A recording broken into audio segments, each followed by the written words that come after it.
இந்த பதிவை கேட்பவர்கள் அத்தனை பேருக்கும் தீராத நோய் தீர்க்கப்படும். இதில் 3 விதமான வழிமுறைகள். இந்த 3 விதத்தையும் நீங்கள் உங்கள் வாழ்க்கையில் ஃபாலோ பண்ணணும். இது மிகவும் எளிமையானது. எளிமையான முறையில் தான் நம்ம எல்லா விஷயத்தையும் கடவுள் செய்யணும்னு எதிர்பார்க்குறாரு. நீங்கள் எத்தனையோ காலங்கள் கஷ்டப்பட்டீங்க, ஹாஸ்பிட்டலுக்கு லட்ச ரூபாய் செலவு பண்ணீங்க. ஆனாலும் ஒரு சின்ன ஒரு விஷயம் கூட நடக்கலை. எத்தனையோ பரிகாரம், பூஜைகள், கோயில், ஆலயங்கள். அப்போது ஏன் இவ்வளவும் தீரல அப்படின்னா, தீர்வுகள் உங்களுக்கு உள்ளேயே இருக்குது. அதை நீங்கள் பார்க்கல. அதனால தான் உங்களுக்கு நோய்கள் தீரல. நாம் இதனுடைய கட்டுக்களில் இருந்துக்கிட்டு இருக்கோம். அதனால தான் இன்னமும் அந்த நோய் தீவிரம் அடையுது. உங்களை வாழ விடாமல் சதி செய்வது இந்த நோய். இந்த நோய் கர்மாவால் ஏற்பட்டதா கேட்டால் தானே தெரியும். இல்லை பில்லி சூனியத்தால் ஏற்பட்டதா அதுவும் கேட்டால் தானே தெரியும். ஆனால் இந்த பதிவை கேட்டு முடிச்சதுக்கப்புறம் ரிலாக்ஸ்டான மனநிலையில் நீங்கள் இருப்பீங்க. எப்பெல்லாம் உங்களுக்கு நோய்கள் இருக்குதோ அப்போ எல்லாம் இந்த பதிவை தொடர்ந்து கேளுங்க. கடவுள் உங்களை என்னைக்கும் கைவிடலை அப்படின்னு இந்த பதிவின் மூலமாக சொல்லப்படுவார். ஓம் சாயிரா சாயிரா, ஓம் சாயிரா சாயிரா, ஓம் சாயிரா சாயிரா, அன்பே சாயிரா, பேரன்பே சாயிரா, அகிலம் தளிக்க ஆத்மா விழிக்க அனுதினம் சாயிரா, எங்கள் அன்பே சாயிரா. ஒன்றே இறைவன், ஒன்றே பூமிக்கென்றும் சாயிரா, சரணம் சாயிரா, நன்றே செய்து வாழ்வோம், நாம் ஒன்றே செய்து வாழ்வோம், அன்பே சாயிரா.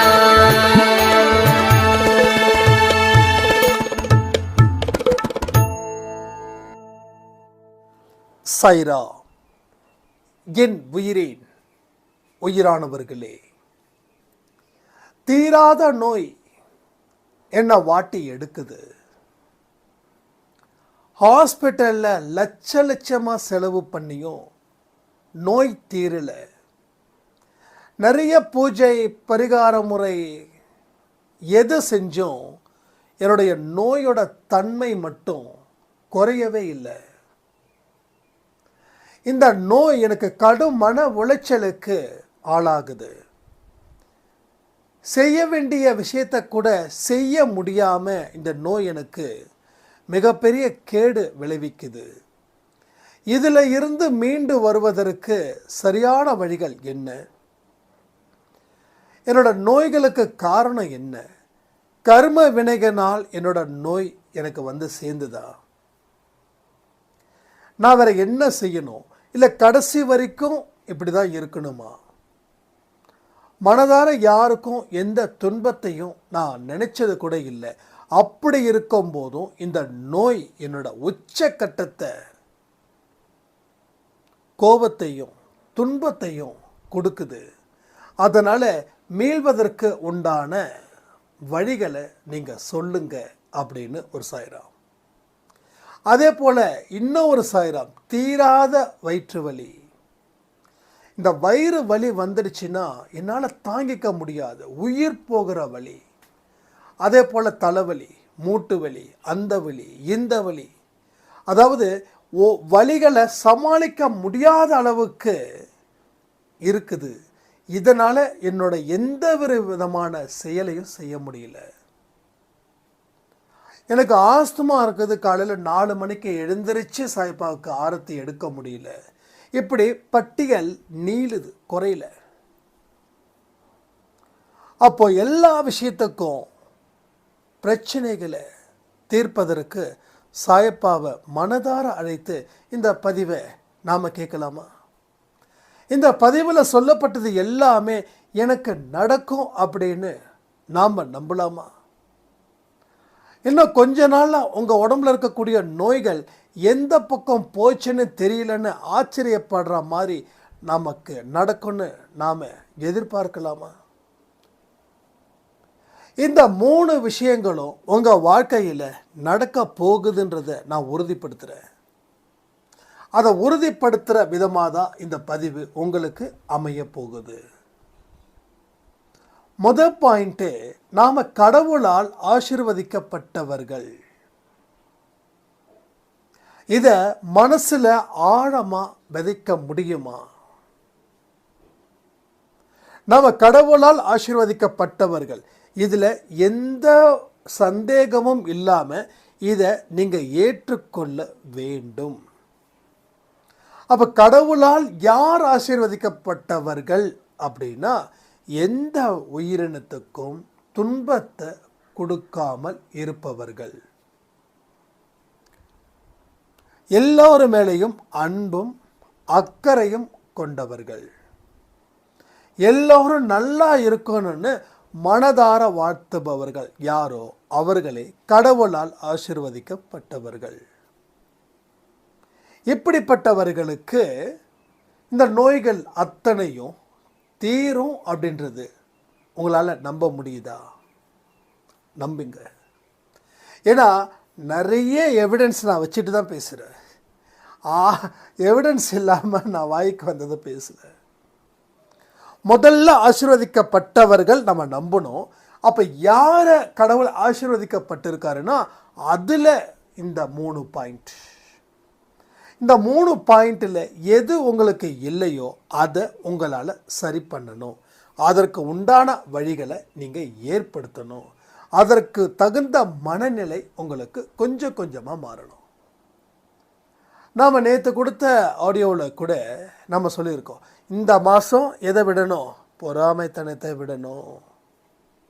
அப்போது இன்னைக்கும் நாம் இந்த நோய்களை பற்றி பேசும்போதும் இந்த மாதிரியான விஷயங்களை நாம் விடணும். அப்போ இப்படிப்பட்ட மனுஷங்க கடவுளால் ஆசீர்வதிக்கப்பட்டவர்கள். அதாவது நண்பனும் ஒன்று தான், எதிரியும் ஒன்று தான். உனக்கு துரோகம் செய்தார்களே அவர்களும் உனக்கு ஒன்று தான். இவங்க காலில் ரத்தம் வந்தாலும் ஐயோ ரத்தம் வந்துடுச்சே அப்படின்னு சொல்லி அந்த ரத்தத்தை நிறுத்தணும். உங்களுக்கு நம்பிக்கை துரோகம் செய்தார்களே அவங்களுக்கும் இது மாதிரி காயம் பட்டால் அந்த காயத்துக்கு மருந்து போடணும். இந்த மாதிரி மனநிலை உங்களுக்கு இருந்துச்சுன்னா நீங்கள் கடவுளால் ஆசீர்வதிக்கப்பட்டவர்கள். இதுதான் முதல் பாயிண்ட். ரெண்டாவது பாயிண்ட், இதுதான் பேசிக். ஓகேவா? இந்த படிக்கட்டு ஏறினாதான் அடுத்த படிக்கட்டு ஏற முடியும். ரெண்டாவது, சில விஷயங்களை நம்ம கன்ஃபார்மாக நம்புகிறோம். அந்த விஷயத்தை பற்றி தான் நம்ம பேச போகிறோம். அதாவது என்னுடைய விதின்றது நம்ம கர்மாவாக வச்சுக்கலாம். என்னுடைய கர்மாக்கள் தான் இவ்வளவு பெரிய ஒரு தொல்லையை கொடுக்குதா, இல்லை யாராவது எனக்கு செய்வினை வச்சிட்டாங்களா? பில்லி, சூனியம், ஏவல், அது இது. ஸோ இந்த மாதிரி விஷயங்கள் மூலமாக எனக்கு வச்சிட்டாங்களா? அதனால் எனக்கு உடல் ரீதியாக நிறைய பிரச்சனைகள் இருக்குதா? அது எனக்கு புரியாமல் தவிக்கிறேன்னு சொல்கிறீங்களே, அவங்களுக்கு அருமையான பதில் என்னன்னா, கர்மாக்கள் ஆரம்பத்திலேயே உங்களுக்கு வேலையை கொடுத்துடுச்சு. ஓகே, அதற்கு உரிய தண்டனை காலமும் முடிஞ்சிடுச்சு. நீங்கள் நேற்று வரைக்கும் தப்பு செஞ்சீங்கன்னா கர்மா முடியல. நீங்கள் தப்பு செஞ்சது எல்லாமே 2 வருஷத்துக்கு முன்னாடியே முடிஞ்சிடுச்சுன்னா உங்கள் கர்மாவும் முடிஞ்சிடுச்சு. நம்ப முடியுதா? இன்னைக்கு வரைக்கும் ஒருத்தனை வாடக்கூடாதுன்னு நினச்சிங்கன்னா உங்கள் கர்மா உங்கள் கூடவே பக்கத்தில் அழகாக உட்காந்துருக்குது. இப்போது உங்கள் கர்மா உங்களை விட்டுட்டு எப்போ போகுதுன்னா, நீங்கள் செய்யக்கூடிய செயலை பொறுத்து. நீங்கள் பல வருஷமாக நான் நல்ல மனுஷனாக மாறுறேன்ற நம்பிக்கை உங்கள் மனசுக்குள்ளே இருந்துடுச்சுன்னா, ஏன்னா நம்ம மனசுக்குள்ளே ஒருத்தன் இருப்பான், அவன் நம்மளை என்றைக்கும் பொய் சொல்ல மாட்டான். நீ நல்லவனா அப்படின்னு கேட்டால் 10 பேர் முன்னாடி நான் நல்லவன்னு சொல்லுவோம். நீ நல்லவனான்னு சொல்லி நம்ம தன்னந்தனியாக கேட்டால் நான் நல்லவனா, நான் எவ்வளோ மோசமானவன் தெரியுமா? எவனாவது ஒருத்தன் என் முன்னாடி வாழ்ந்துட்டா சத்தியமாக சொல்கிறேன், எனக்கு தூக்கம் வராது, சாப்பிட பிடிக்காது.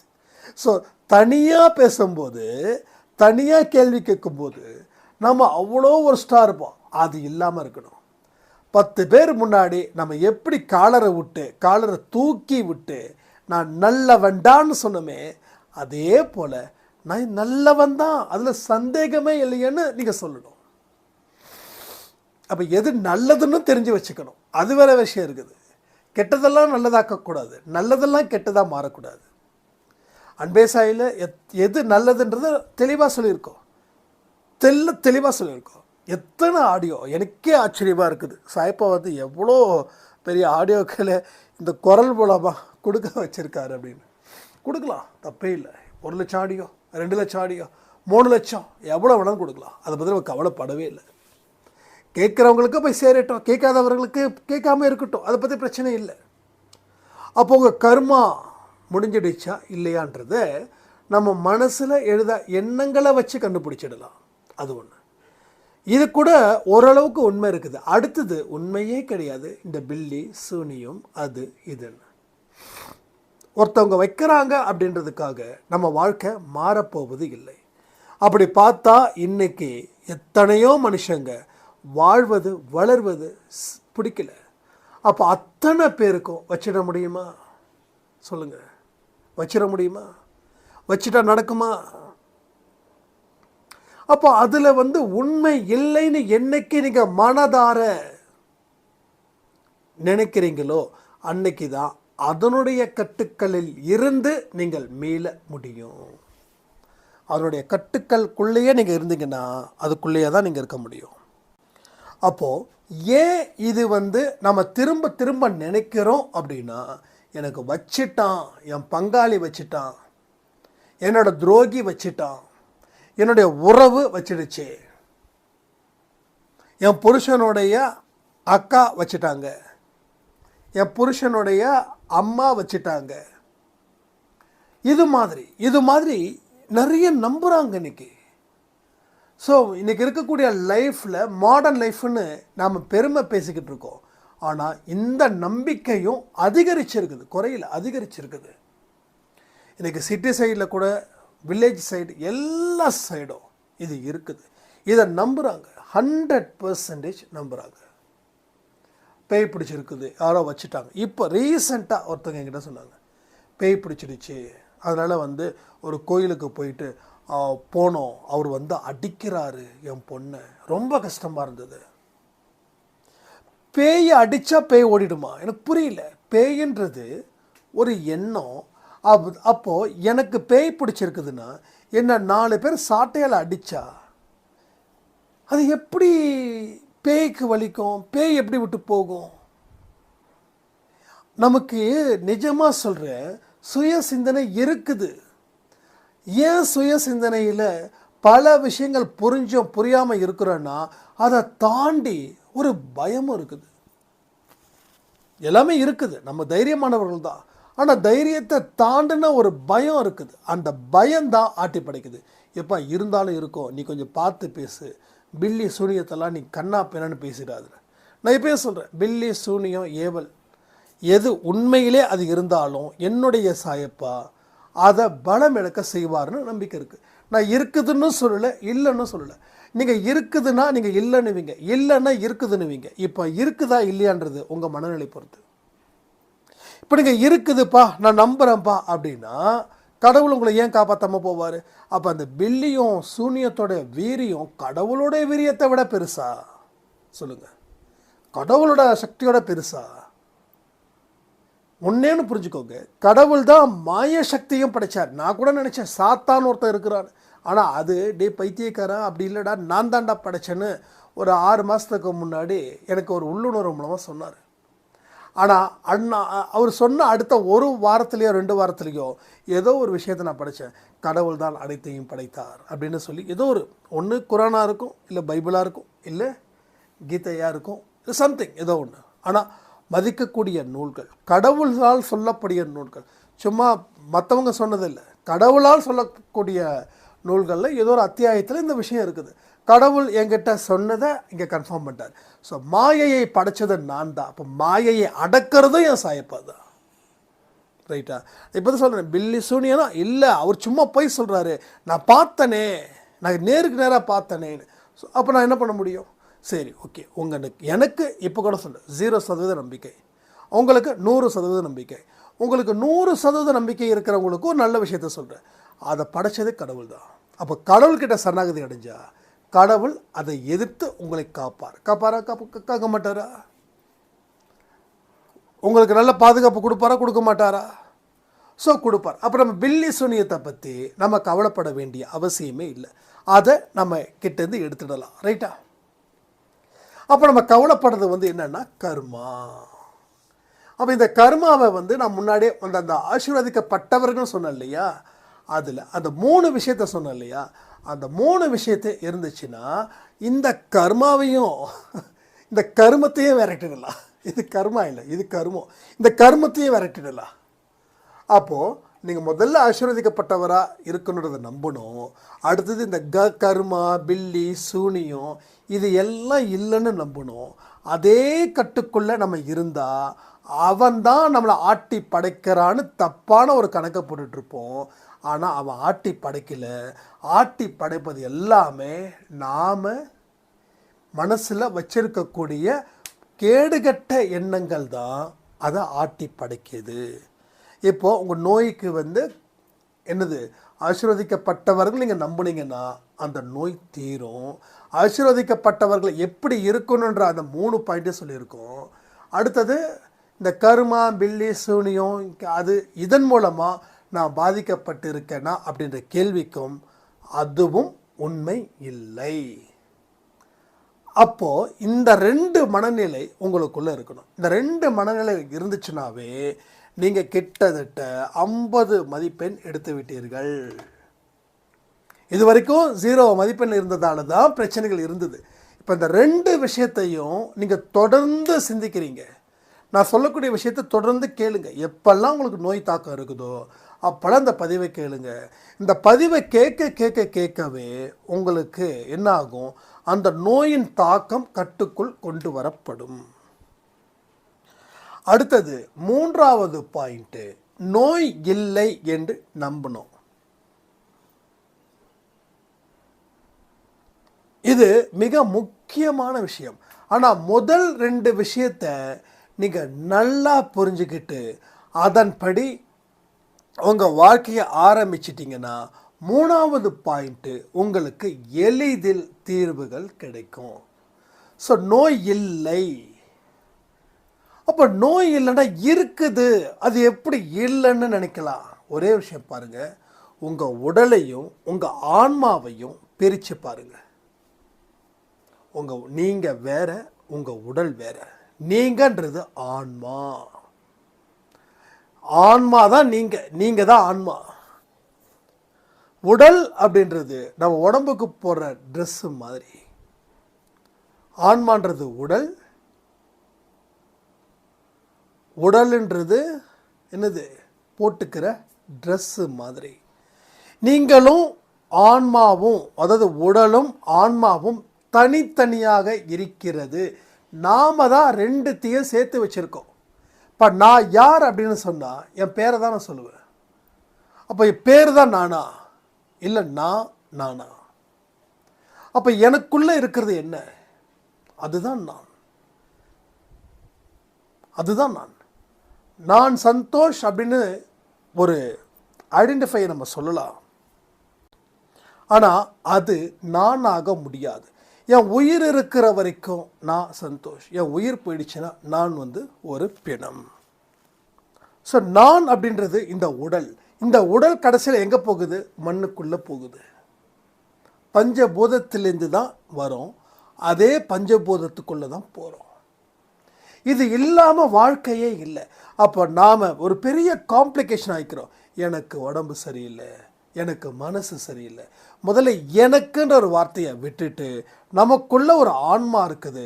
ஆன்மாவை தாண்டி ஒரு விஷயம்தான் இந்த உடல். அப்போ நம்ம மனசுக்குள்ள எப்பேற்பட்ட எண்ணங்களை விதைக்கணும் தெரியுமா? நான் வேறு, உடல் வேறு. அப்போ உடல் வேறுன்னு சொல்லும்போதே உங்களுக்கு உடலை பற்றி ஒரு கவலைகள் இருக்க போவது இல்லை. உடலை பற்றி கவலை இருக்காது. இப்போது எனக்கு தலைவலி அப்படின்னு அவங்கக்கிட்ட சொன்னால் அது ஒன்றும் சரியில்லை, சரியாயிடுன்னு சொல்கிறீங்க. ஏன்னா உங்களுக்கு வலிக்கலை, உங்கள் உடலுக்கு வலிக்கலை, எனக்கு வலிக்குது. அப்போ நீங்களும் உங்கள் உடலை இந்த மாதிரி நினச்சிங்கன்னா சரியாயிடும். ஐயோ நமக்கு தலைவலி ஸ்டார்ட் ஆகிடுச்சு, வரக்கூடாத தலைவலி வந்துடுச்சு, இனி இது என்ன படாத பாடுபடுத்த போகுதுன்னு நீங்கள் முடிவு பண்ணிட்டீங்கன்னா நீங்கள் நினச்சதை விட அது உங்களை படாத பாடுபடுத்தும். நீங்கள் நினச்சே பார்த்துருக்க மாட்டீங்க இவ்வளவா கஷ்டத்தை கொடுக்கணும். இல்லை, அதை விட வலி அதிகம். அப்போது உடல் வேறு, நீங்கள் வேறு. இந்த இடத்துல நீங்கள் கொண்டு வந்து அந்த ஃபோக்கஸ் பண்ணிட்டீங்க அப்படின்னா உங்களோட நோய்கள் பாதி அளவுக்கு குறையும். இது ஒரு பாயிண்ட். இதுலேயே கூடுதல் பாயிண்ட்டு, எனக்கு நோய் இல்லை, நான் ஆரோக்கியமாக தான் இருக்கேன் அப்படின்னு சொல்கிறதுக்கு பதிலாக நான் ஆரோக்கியமாக தான் இருக்கேன், நான் ஹெல்த்தியாக தான் இருக்கேன், எனக்கு எந்த விதமான குறையும் இல்லாத வாழ்க்கையை என் சாயப்பா கொடுத்துருக்காருன்னு அதை மனசில் அமைதியான முறையில் நீங்கள் தியானிக்கணும். இந்த மாதிரியான வார்த்தைகளை இப்போ இந்த மாதிரியான வார்த்தைகளை தியானிக்கும் போது உங்கள் மனசில் ஆட்டோமேட்டிக்காக ஒரு சக்தி உங்களுக்கு வந்து சேரும். இப்போ இந்த 3 விஷயங்கள் என்னது? முதல்ல நீங்கள் ஆசீர்வதிக்கப்பட்டவராக நம்பணும். ரெண்டாவது கர்மா, பில்லி, சூனியம் இது எல்லாம் இல்லைன்னு ப்ரூஃப் பண்ணுறதுக்கு இந்த வார்த்தைகளை சொல்லியிருக்கேன். மூணாவது, நோய் இல்லை அப்படின்ற ஒரு எண்ணமும் உங்கள் மனசில் கூடுதலாக வரணும். அதில் உடல் வேறு, ஆன்மா வேறு. இதை புரிஞ்சுக்கணும். இந்த 3 பாயிண்ட்டும் ஒரு மனுஷனுக்கு தீவிரமாக எல்லா இடத்துலையும் இருக்கணும். நம்ம அங்கமுத்து சாய்ராம் சொல்லியிருந்தாங்க, அது ரொம்ப எக்ஸலண்ட்டாக சொல்லியிருந்தாங்க. 1 மணி நேரம் ஆடியோ எனக்கு 2 மணி நேரம் தேவைப்படுது நோட்ஸ் எடுக்க அப்படின்னு. அந்த நோட்ஸ் எடுக்கும்போது தான் உங்களுக்கு நான் சொல்லக்கூடிய விஷயங்கள் பாதினா அதை வச்சு நீங்கள் இன்னொரு பாதியை சிந்தனைகள் மூலமாக அதை எடுத்து இன்னும் உங்கள் வாழ்க்கைக்கு வழிகாட்டுவதற்கு உண்டான வழிகளும் கிடைக்கும். அப்போது எல்லா விஷயத்தையும் நம்ம முறைப்படி செய்யணும், பொறுமையோடு செய்யணும், நம்பிக்கையோடு செய்யணும், அவசரப்படக்கூடாது, பதட்டப்படவே கூடாது.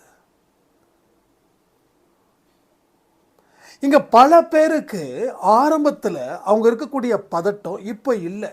ஏன்னா அந்த அளவுக்கு அவங்க எண்ணங்கள் மூலமாக அந்த நம்பிக்கையை சாய்ப்பா வந்து ஏற்படுத்தியிருக்கார்.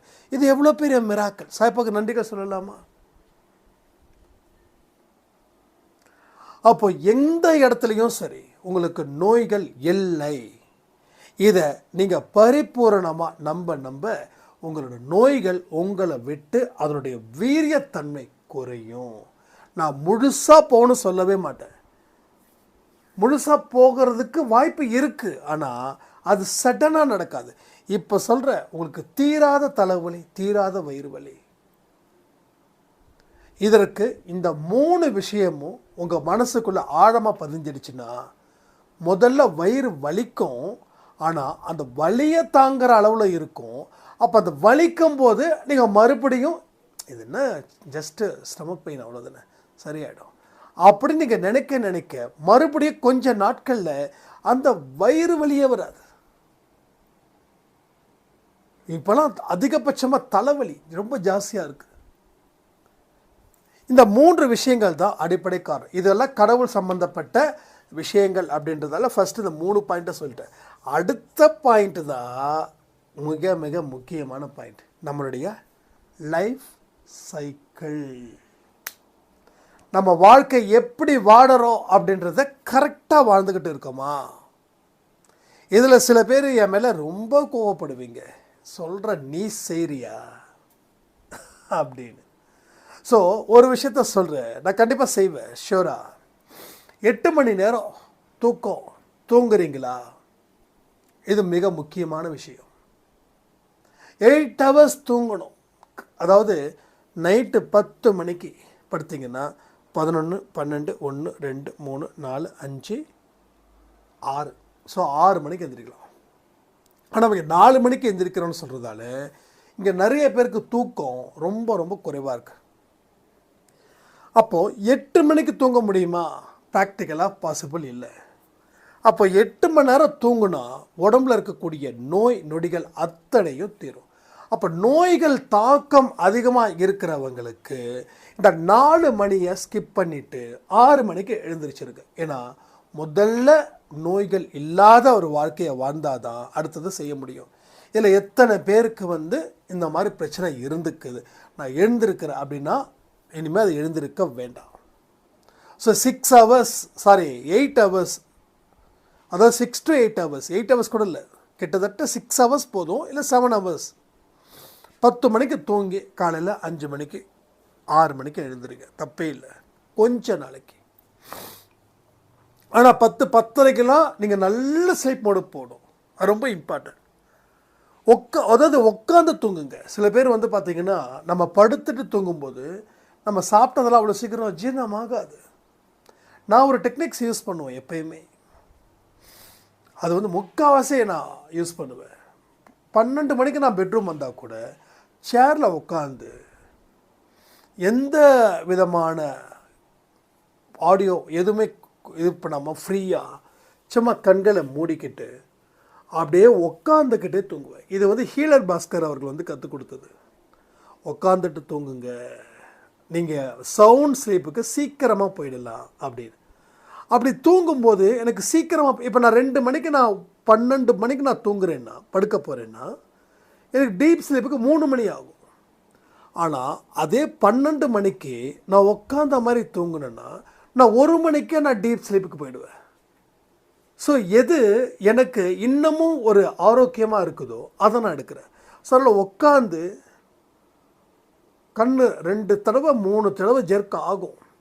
3ஆவது தடவை ஜெர்க் ஆகும்போது அப்படியே கட்டில் பாஞ்சி படுத்தணும், தூங்கிடணும், அவ்வளோதான். அப்போது தேவையில்லாத தாட்ஸு எதுவுமே வராது. நீங்கள் எதெல்லாம் நைட்டு படுத்துக்கிட்டு யோசிக்கிறீங்களோ அது எல்லாமே உங்களுடைய பலத்தை இன்னும் ஜாஸ்தி பண்ணுது.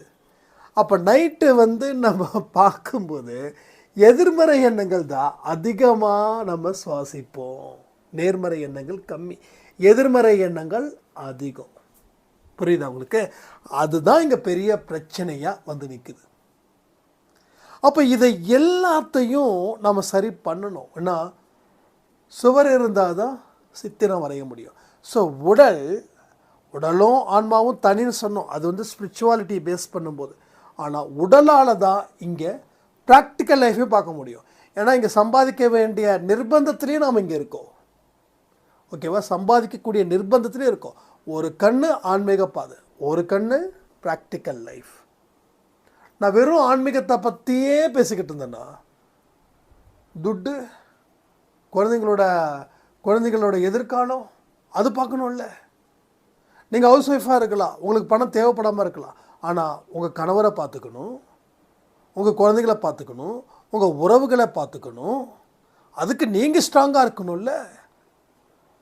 அப்போ என்ன சாப்பிட்றோம் அப்படின்றது முக்கியம். ஏன் உடலுக்கு என்ன தேவையோ அதை நான் சாப்பிட்றேன்னா அது முக்கியம். அப்போ நான் செலக்ட் பண்ணி சாப்பிடணும், இதுதான் நான் சாப்பிடணும் இன்னைக்கு அப்படின்னு நினச்சி செலக்ட் பண்ணி ஆரோக்கியமானதாக சாப்பிடணும். ஆரோக்கியமானதாக சாப்பிட்டா தான் என் மூளை வேலை செய்யும். நான் தினமும் கிரில்லும் தந்தூரி சிக்கனும் சாப்பிட்டுக்கிட்டு இருந்தேன்னா மூளை வேலை செய்யாது. ஏன் செய்யாதுன்னா அது ஜீரணமாக்கிறதுக்கு உண்டான தன்மை ரொம்ப நேரமாகும். சாப்பிட்ட உடனே வேலை செய்யணும் முடியுமா? சாப்பிட்ட உடனே வேலை செய்யணும். சாப்பிட்டோன்னே ஒரு 1/2 hour கழித்து சொல்கிறேன். நாம் மோஸ்ட்லி சும்மா சிட்டிங் ஜாப் தான் பண்ணுறோம். சொல்கிறேன், ஒரு 1/2 மணி நேரத்தில் நீங்கள் சாப்பிட்டீங்களான்னு தெரியாத அளவுக்கு சாப்பிடணும். ஆனால் எனர்ஜெட்டிக்காக சாப்பிடணும். ஸோ 8 ஹவர்ஸ் தூக்கம், அதாவது நோயோட தாக்கம் அதிகமாக இருக்கிறவர்களுக்கு சொல்கிறேன். 8 ஹவர்ஸ் தூக்கம். நார்மலாக இருக்கிறவங்களுக்கு 6 மணி நேரம் போதும். நல்லா கிடைக்கும். 8 மணி நேரமாக ஓகே, இனிமேல் காலைல 6 மணிக்கு அதெல்லாம் கிடையாது. ஆரோக்கியமாக இருக்கிறவர்கள் இந்த பிபி சுகரெல்லாம் கூட அதெல்லாம் வந்து கணக்கில் வராது. பிபி சுகர்லாம் நோயே கிடையாது. ஏன்னா நோய் இல்லாத மாதிரி ஆயிடுச்சு இன்றைக்கி இருக்கிறதுல. ஒருத்தருக்கு ஃபீவர் இருக்குதோ, சளி இருக்குதோ, ஆனால் பிபி இருக்குது, சுகர் இருக்குது. இல்லைன்னா தான் நம்ம ஒரு மாதிரியே பார்ப்பான். இவன் வந்து பஞ்சத்தில் அடிபட்டுருக்கிறான், அதனால தான் எனக்கு பிபி வரல, சுகர் வரலன்னு. அப்போ பிபி சுகர் யாருக்கு வருது? நல்ல டேஸ்ட்டாக சாப்பிட்றவங்க தானே வரும். ஒரு குருவிக்கு வருதா, ஒரு பறவைக்கு வருதா, காக்காவுக்கு வருதா, மிருகத்துக்கு வருதா? எதுக்கும் இல்லை, நமக்கு தான் வருது. ஏன்னா நம்ம விதவிதமாக சாப்பிட்டு நல்ல எண்ணெயெல்லாம் ஊற்றி நல்லா புரட்டி அதை பண்ணி இதை பண்ணி சாப்பிட்டு உடம்புல ரத்தம் சுண்டி பிபி ஏறி, பிபினால சுகர் ஏறி, அதுக்கப்புறம் அடுத்தடுத்ததெல்லாம் ஏறி கடைசியில் பார்த்தீங்கன்னா உடம்புல எல்லா வியாதியும் ஒரு மனுஷனுக்கு குறைஞ்சது இப்போ 2 வியாதி கேரண்டி. இப்போ இன்னும் கொஞ்சம் நாள் ஆகும்னா, இன்னும் ஒரு 10 வருஷத்துக்கு அப்புறம் 3 வியாதி கேரண்டி. அடுத்தது 4 வியாதி கேரண்டி. அடுத்தது 40 கேரண்டிப்பா. 40 என்ன கேரண்டி? வயசு 40 முடிஞ்சிடும். 20 வயசில் படிப்பை முடிக்கிறோம், அடுத்த 20 வருஷம் கல்யாணம், அவ்வளோதான், முடிஞ்சிச்சு லைஃப். ஆனால் இந்த இடத்துல தான் நம்ம சேலஞ்சாக வாடணும். 100 நான் தாண்டுவேன்னு சொல்லணும். இது பேராசைக்காக இல்லை, கடவுள் கொடுத்த உடம்பு நான் நோய் நொடி இல்லாமல் வைக்கணும் அப்படின்னு. நம்ம கர்மா என்ன ஏஜ் நம்ம சொக்க கொடுத்துருக்குதோ தெரியாது. ஆனால் இந்த ஜென்மத்தில் என்னமோ போயிட்டு போகுது. அப்போ அடுத்த ஜென்மத்தில் 100 வாழ்கிற அளவுக்கு நாம் நல்ல விஷயங்களை செய்யணும். நேரமே இல்லை, செஞ்சுக்கிட்டே இருக்கணும். அப்போ 8 ஹவர்ஸ் தூக்கம், தேவையான சாப்பாடு, தேவையான தண்ணீர் தயவு செய்து சொல்கிறேன். இங்கே நிறைய லேடிஸ் இருக்கீங்க, தண்ணி ஒரு நாளைக்கு 3 பாட்டில் தண்ணி குடிக்கணும். சாப்பிட்டதுக்கு அப்புறம் 1 ஹவர் கழித்து தான் தண்ணி குடிக்கணும். சாப்பிட்றதுக்கு முன்னாடி 1/2 ஹவருக்கு முன்னாடி தண்ணி குடிச்சிடணும். 9 மணிக்கு காலையில் டிஃபன் சாப்பிட்றீங்கன்னா 8:30க்கு 6 பாட்டில் தண்ணி குடிங்க. அடுத்தது 9 மணிக்கு சாப்பிட்டு முடிச்சிட்டிங்கன்னா அடுத்த 1 ஹவர் கழித்து தண்ணி 1 பாட்டில் தண்ணி குடிங்க. அதுக்கப்புறம் 1/2 பாட்டிலாக தண்ணி குடிங்க. 1/2 ஹவருக்கு ஒருத்தர் தண்ணி குடிங்க. சாப்பிடும்போது தண்ணி குடிக்கக்கூடாது. சாப்பிட்றதுக்கு முன்னாடி என்ன டைம்லன்னு சொல்லிட்டேன். சாப்பிட்டதுக்கு பின்னாடி 1 ஹவர் கழிச்சு தான் தண்ணி குடிக்கணும். நைட்டு அதிகமாக தண்ணி குடிக்காதீங்க. நைட்டு அதிகமாக தண்ணி குடித்தா கிட்னி ப்ராப்ளம் ஆகும். நைட்டு சாப்பிடும்போது ஜீரணம் எது எளிதில் ஜீரணம் ஆகுமோ அதை சாப்பிடுங்க. வியாழக்கிழமை நான் சொல்ல மறந்துக்கிட்டே இருக்கேன். வியாழக்கிழமை யாராருக்கெல்லாம் இதை முடியுமோ அதை பண்ணுங்கள்.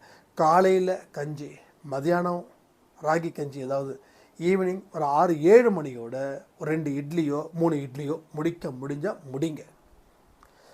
ஸோ அந்த அன்றைக்கி லிக்விடாக எடுத்துக்கலாம். ஈவன் நானும் ஸ்டார்ட் பண்ணுறேன் நாளையிலேருந்து. ஓகேவா? ஏன்னா ஆரோக்கியம் நமக்கு முக்கியம். காலையில் நல்ல கஞ்சி, வடித்த கஞ்சி, உப்பு லைட்டாக போடும், உப்பு ஜாஸ்தி போடக்கூடாது. ஏன்னா இனி டேஸ்ட்டுக்காக சாப்பிட வேண்டாம், இனி ஆரோக்கியத்துக்காக நம்ம சாப்பிடுவோம். ஸோ இதெல்லாம் நம்ம வந்து ரெகுலராக நம்ம செஞ்சுக்கிட்டே இருக்க தான் நாம் அத்தனையும் நமக்கு கிடைக்கும். ஸோ உங்களுக்கு எந்த சந்தேகங்களாக இருந்தாலும் சரி கமெண்ட் பண்ணுங்கள். இதை எல்லாமே செஞ்சால் வெற்றி நிச்சயம், சாயின் சத்தியம் சொல்லி இந்த பதிவை நான் முடிக்கிறேன். ஜெய் சாய்ராம்.